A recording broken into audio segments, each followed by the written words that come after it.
Hello, good morning. Morning, everyone. There are a lot of job seekers and entrepreneurs in the house, no? I see them going around, no? And feel free to listen to my talk this morning as this will be very insightful, no? And beneficial for both, no? First, gusto ko magpasalamat po sa Go Negosyo team for having us. Sir Patrick, thank you for having us, no? It is our pleasure to actually talk in this forum. Okay.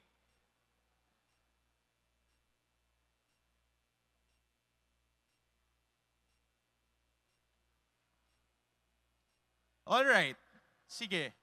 So I'm Joey. I'm from Job Street by Seek. We are the biggest and largest employment platform in the Asia Pacific. Okay? So today, I will be talking about upskilling and how Filipinos can stay employable. And of course, how micro, small, medium enterprises can be competitive and be on top of their game, no?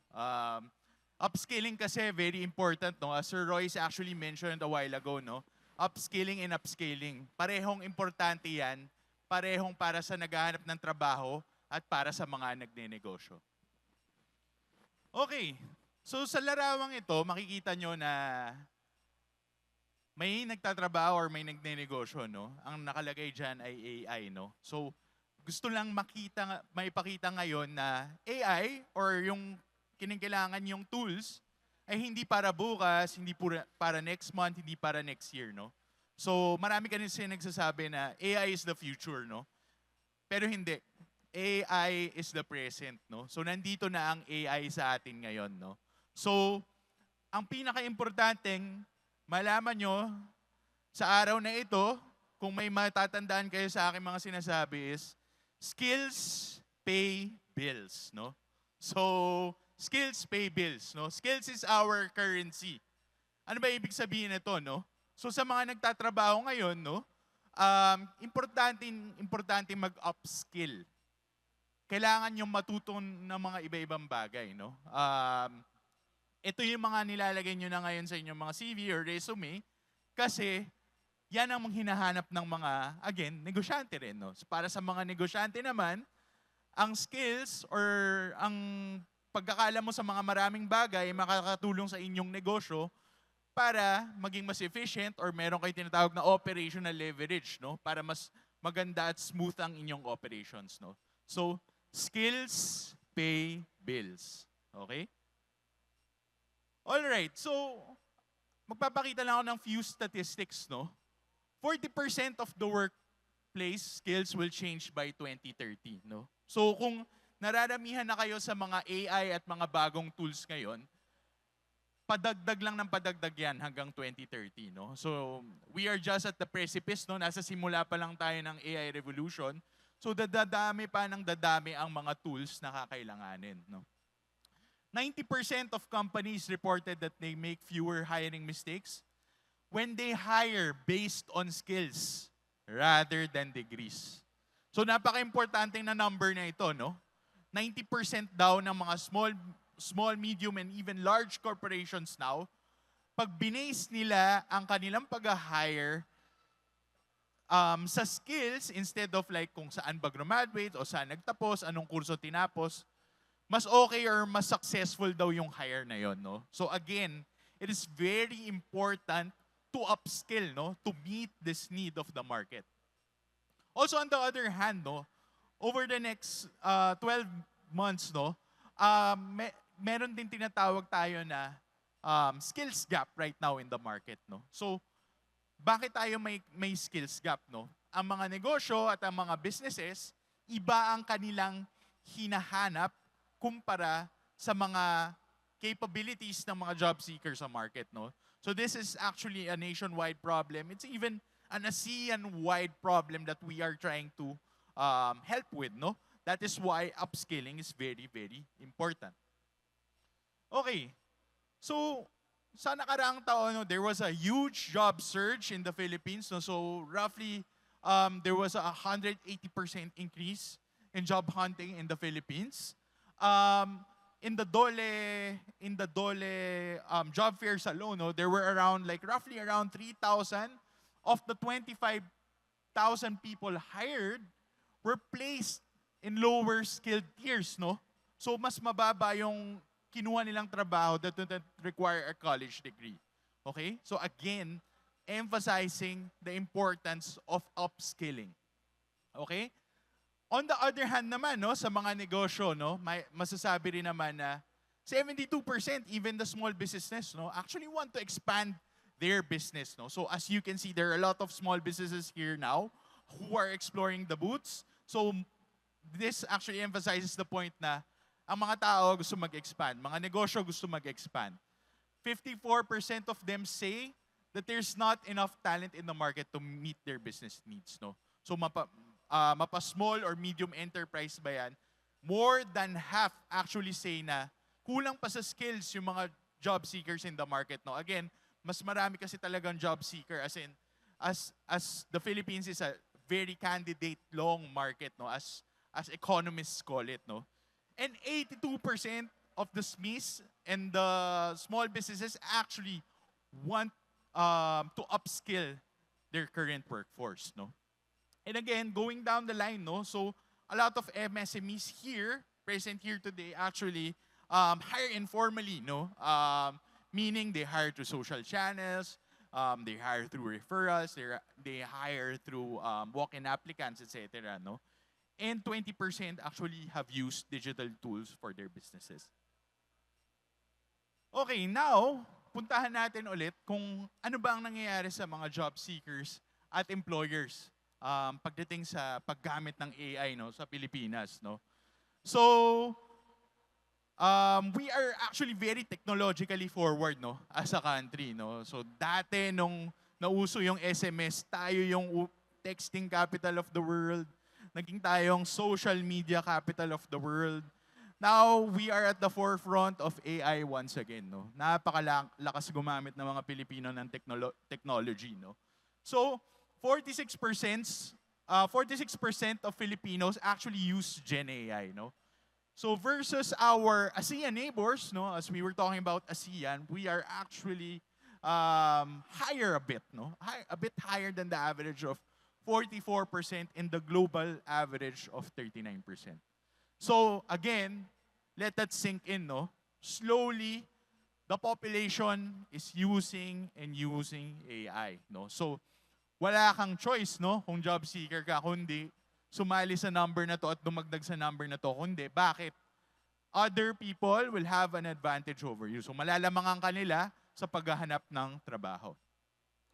So 70% are willing to rescale. So yun naman ang maganda sa Pilipino, no?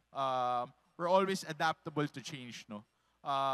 Meaning 70% ng market actually here, the job seekers here, no, as people were visiting the job street booth a while ago, and up to now, no, they were people were talking about like how should they be editing their resume, no? So meaning Filipinos actually can adjust and adapt in order to have an opportunity at the right job or at a better job. Okay? 82% expect their tasks will change and require new skills, no? So napakaraming Pilipino ngayon, mga nagtatrabaho, alam nila na in the future, yung ginagawa nila ngayon ay maaring maging obsolete or hindi na kailangan or useless, no? Kumbaga. So kailangan nilang mag-upgrade ng kanilang sarili, mag-upskill at makuha ang mga bagong skills, no? On the other hand, no, employers and micro SMEs are actually considering AI knowledge when hiring, no? So 72% of businesses now in the Philippines consider AI knowledge when they are hiring. Okay? 40% of jobs are AI influenced, no? So halos kalahati na ng trabaho ngayon na nasa market ay actually pwedeng gumamit ng AI or maaring na-influensa ng AI or naapektuhan na yung mga proseso using AI. Roughly around 40% as well use AI tools to find and hire staff. Yes, that number actually includes small businesses. Okay? Okay. So, as JobStreet, no, how do we upskill our candidates, our job seekers, and also our MSMEs, no, or small businesses that actually work with us? We made our tools accessible and free. So now let me introduce who we are as a business as well and how we can support you in terms of upskilling and preparing yourself for the future, whether you're a job seeker or also a small enterprise. No? Okay, as I mentioned a while ago, JobStreet is the Philippines' leading talent partner, and our goal is to provide a job for every Filipino. We are committed to help match job seekers to the right employers and vice versa. No? So, trabaho at negosyo. That is why we are supporting this endeavor because we are actually a marketplace that supports that. No? Trabaho at negosyo. So we have presence all over the Asia Pacific. No, we have over 90 million candidates, over 2.5 million employers, and over 3,700 employees working day in, day out for this mission. So we are the Philippines' largest talent platform by reach. So we have over 14 million candidate profiles, no? So I encourage everyone who is here, actually, lahat ng pumipila, no? All these jobs actually are also on JobStreet, no? And you can readily access all these jobs through the app. Also, if you visit our booth, no, this was also mentioned a while ago. That is a very important thing that we need to do in terms of the skills gap, no, which is actually verification, no. So we have a product called SeekPass. So it is an employment passport that help users to verify, store, and share their credentials securely and easily. So ano ba ang example nito? Both for entrepreneurs and both for job seekers, no? As you go through our platform, there are a lot of learning modules, including AI modules, and you can add that to your profile, no? Meaning, it will be certified, your certification, your certificate, your course certificate, or yung parang graduation diploma nyo ng course na yon will already be there. Okay? Okay, so verification is very simple, no? As you go through our app, it is quite simple. You only add the verification to your profile, no? I won't go through the details of this, but this is very self-explanatory. If any of you job seekers who are lining up would like to know more about this, you can visit our booth at front. Okay, so verified profiles actually stand out and speed up employer decisions, no? So as you upskill, verification is very important, no? Bakit? Kasi may proof kayo na nag-upskill kayo. Yun lang yun, no? So it is really something that employers look forward to. And again, for SMEs here, it is also very, very helpful for you to see that the candidate that you're interviewing or the candidate that you are shortlisting as someone who is verified, no?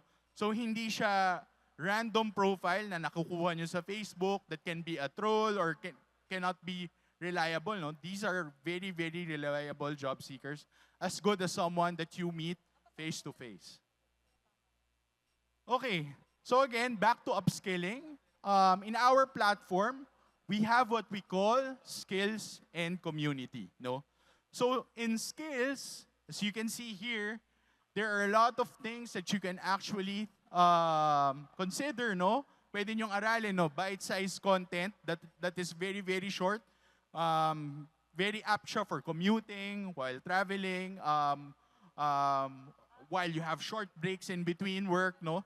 So these are bite-sized content wherein you will be able to upskill, no? And these skills are applicable to both your work right now or even if you're looking for the better match that you want to have in the future, no? So again, as I mentioned, no, a key takeaway from what I'm saying to you now is that skills pay bills. So we're providing free access to a lot of skills, no? So AI mastery ba yan? Maybe what is the proper grooming for actually having your first job interview etc. All those things are in our platform and you have free access to this. And also, of course, there's community there wherein job seekers can talk to fellow job seekers and talk about their experiences in finding the right job for them. Okay? So here, for the small businesses, it is accessible also for free.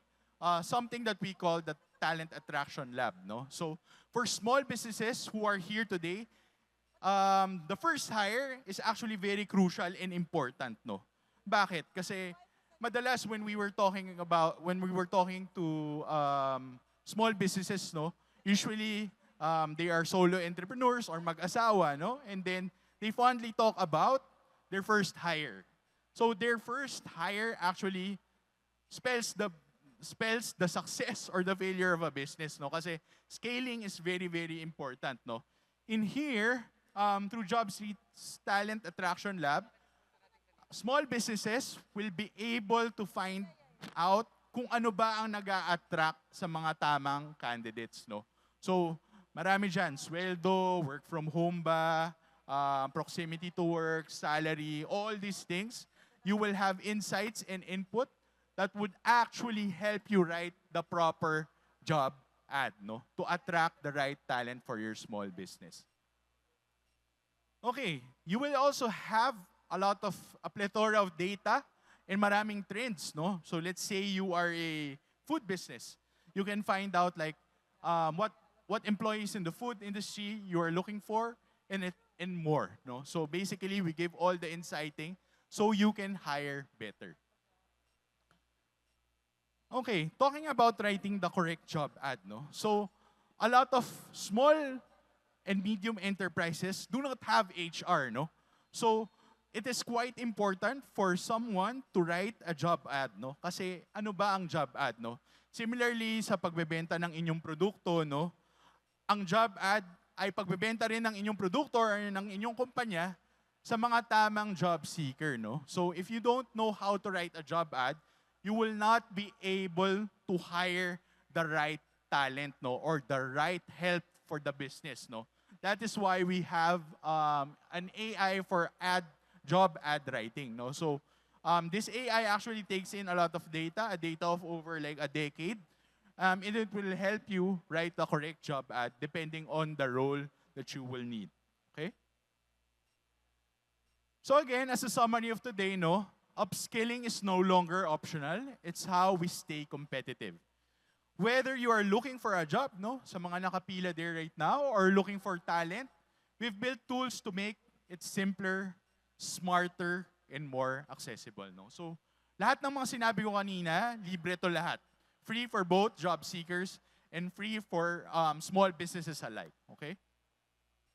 So, to know more about us and to know how we can help your business or how we can help you as a candidate as well, visit the JobStreet by Seek booth. So it's right in the front entrance.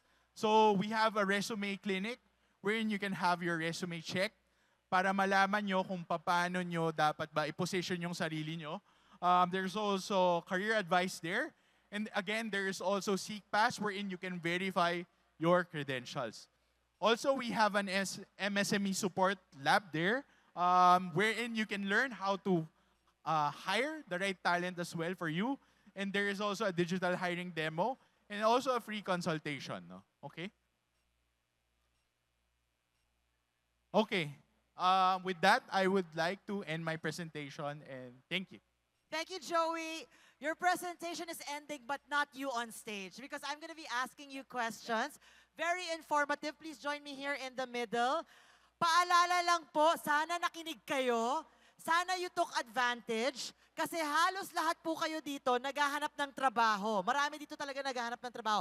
So I'd like to invite people here na nakaupo sa gilid. Maybe you wanna join us here in front. Kanina po, dito po umupo ang presidente ng Pilipinas. Baka gusto nyo kong samahan dito. So to everyone on the side, feel free to join us here in front. People at the back too, come on and listen and learn. All right, Joey. My first question. Syempre maraming nag-a-apply at nangangailangan ng trabaho. But you're the right person to ask, what is the most common mistake na ginagawa nila? especially when they send their resume. Tama ba na graduation picture ang gamitin sa resume? Okay, answer. I think the most common mistake for job seekers is actually sending the same resume to every job opportunity that there is. No? It shouldn't be generic? It shouldn't be generic. Interesting, No? okay. Yes. So how do you actually make it more curated? For example, if iisang career lang naman ang ina-applyan mo, let's say all of those are for marketing rin naman, why will you change your resume to be specific to what?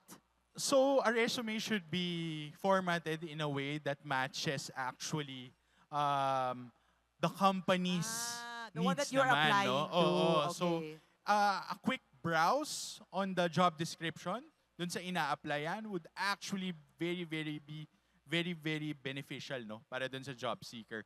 And from that, no, I don't encourage naman everyone like to edit all the time, no. You have a base resume, but you can tweak it here and there to make it more apt for the role that you are applying. Okay, no? I like that. Dapat may base resume kapag nag-a-apply ng trabaho and then tweak it and specialize for a company. Yes, that's Okay, correct. what about the modern kind of resume? Napansin ko, also having my own business, parang nag-iiba na yung itsura ng resume. Parang nagiging portfolio style or mas makulay na rin. Well, what is this? What's happening? What's the right way when sending resume? Kasi before, pangalan, address, and then diretso lang na text. Very Microsoft Word, no? Now, it seems to be more, how do I say this? Curated, yes, but also stylized. Can you share your ideas on that? So the resume would differ per person, no? So it doesn't mean that a stylized resume is incorrect or correct. Okay. So it really depends on the role. Let's say if you're a graphic designer, so it is actually expected of you to have like a very beautiful resume. However, if you're applying to a more corporate role, it is ill-advised to submit that way naman, no? So it really depends on the employer that you're applying for, no? So you should really know the employer that you're applying for. So we no? go back to that again. Correct. Knowing the culture, the brand that you are applying for, di ba? So kung medyo serious, pwede kang mag-Microsoft. Kung medyo Correct. hindi, baka Canva style. That's right. Pwede, Yeah. So Canva. it really depends. Oh, no? wag lang nobela, no? Yes, it na should be mahaba. brief, no? So Brief, yeah. an ideal resume should be a one-pager. Kasi we have some statistics on this actually. A typical HR browses it for less than a minute lang, no? So the sooner that you get your point across, the better it is for you. Okay, to two have a more chance. questions. You mentioned a lot about upskilling. Okay, upskilling earlier on. How can one upskill and start upskilling kung medyo hesitant sila at di sila marunong? Ano yung mga first steps na pwede nilang gawin?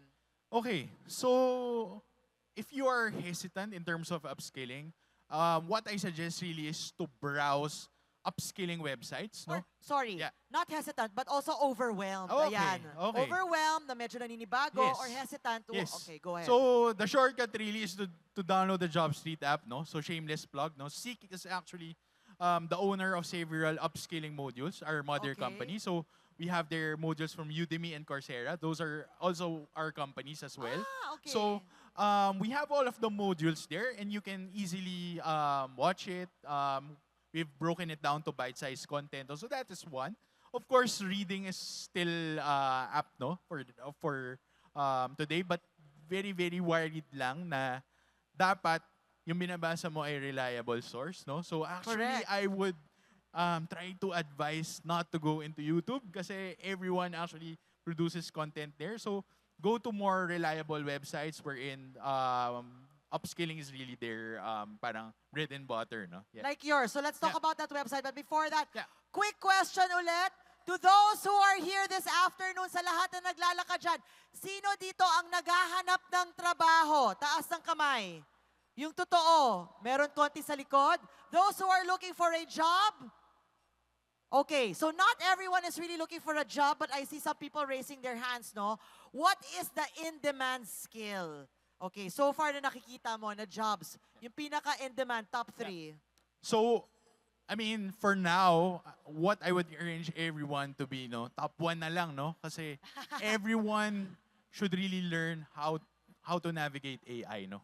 Whatever your role is, no? Okay. So when we talk about AI, no, it is as the form as we at the form that we know it right now is generative AI.